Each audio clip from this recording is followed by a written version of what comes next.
नमस्कार दोस्तों।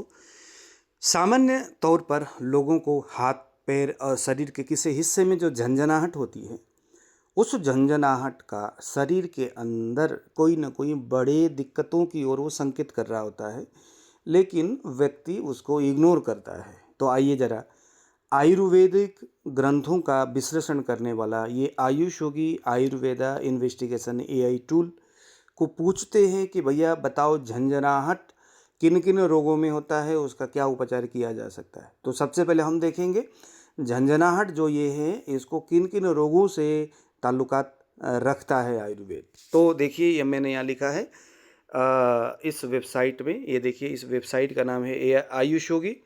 यहाँ आपने जाके झंझनाहट लिखना है। तो शब्द को देखिए किस तरह से मैं झंझनाहट लिख रहा हूँ, तो उसी तरह से आपने वर्ड को यहाँ सेलेक्ट करना है। झंझनाहट, झनाहट। ये अब झंझनाहट में एक तो मन्यास्तंभ इसने बताया, कंधे हाथ और पैरों में झंझनाहट होना, ये सर्वाइकल स्पॉन्डिलाइटिस की ओर इशारा करता है। अगर कंधे हाथ और पैरों में झंझनाहट होती है तो ये। दूसरा रोग है पादहर्षा।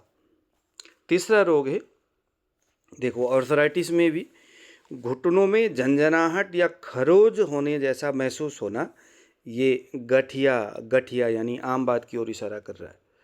तीसरे नंबर में पीठ में दर्द, पेट में दर्द, इसके साथ साथ झंझनाहट लगना शरीर में, यह स्पेसिफिकली अम्ल पित्त हाइपर एसिडिटी की ओर इशारा कर रहा है। ठीक है, तो देखो, हाइपर एसिडिटी है यानी उसको अम्ल पित्त है, तो भी उसके बॉडी में झंझनाहट हो सकती है। नेक्स्ट डिजीज का नाम है हृदय रोग। हृदय रोग में भी शरीर में झंझनाहट होने जैसी बातें ये यहाँ पर बता रहा है। नेक्स्ट डिजीज है कुष्ठ। देखो, ये जो कुष्ठ रोग है, इस कुष्ठ रोग में भी झंझनाहट देखिए किस तरह से हो रहा है।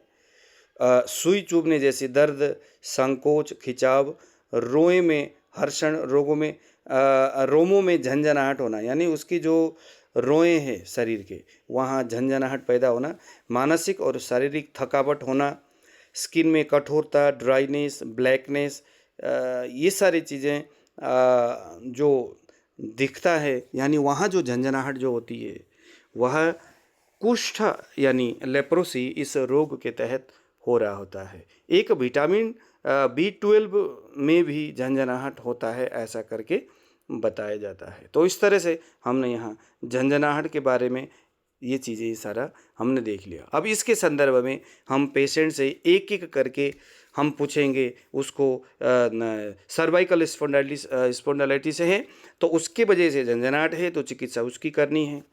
अववाहुक है तो उसकी वजह से झंझनाहट है तो चिकित्सा अववाहुक की करनी है, न कि झंझनाहट की। यदि पादहर्ष हो रहा है तो पादहर्ष में भी वहाँ पैरों में झंझनाहट होती है तो उसकी चिकित्सा करनी है अलग सा। ऐसे ही आर्थराइटिस, वहाँ पर भी झंझनाहट होती है। पेशेंट से पूछिए, आर्थराइटिस से रिलेटेड जो गठिया है, आम बात है, संधि बात है, आदि इन वात रोगों से संबंधित जो विचार।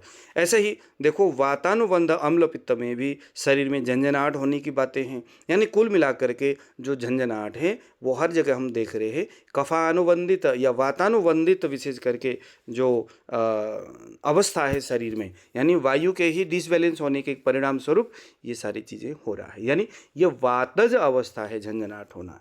ऐसे हृदय रोग में भी वही सारी चीज़ें बताया जा रहा है। ऐसे ही कुष्ठ रोग में भी देखिए, वातज कुष्ठ के संदर्भ में झंझनाहट ये शब्द आया हुआ है। तो फाइनली वेबसाइट ने हमें बताया जो ये झंझनाहट है ये वायु की वजह से हो रहा है, तो निश्चित तौर पर वात शामक चिकित्सा करना चाहिए। अब झंझनाहट तो होता है, अब उसको किस ओर जाता है, मतलब शरीर जो है बाकी सिम्टम्स के आधार पर कुष्ठ की ओर जाता है, तो यहाँ कुष्ठ में क्लिक करना है और वहाँ जाके झंझनाहट में क्लिक करके आपने उसके वहाँ से ट्रीटमेंट को निकालना है, तो वो कुष्ठ भी शांत होगा, झंझनाहट भी शांत होगा। ऐसे ही अगर उसको गठिया जैसी सिम्टम्स है बाकी और साथ में झंझनाहट होती है, तो आर्थराइटिस यानी ये आम बात या जो संधि बात में जो झंझनाहट हो रही है, तो वहाँ जा कर के संधिवात की अगर आप चिकित्सा करोगे, यानी वात रोग की जो चिकित्सा है वो अगर आप करोगे, तो उसका आर्थराइटिस भी ठीक होगा, झंझनाहट भी ठीक होगा। ठीक है, तो इस तरह से यह वेबसाइट हमें इन्वेस्टिगेशन करता है। तो दीजिए विदा, नमस्कार।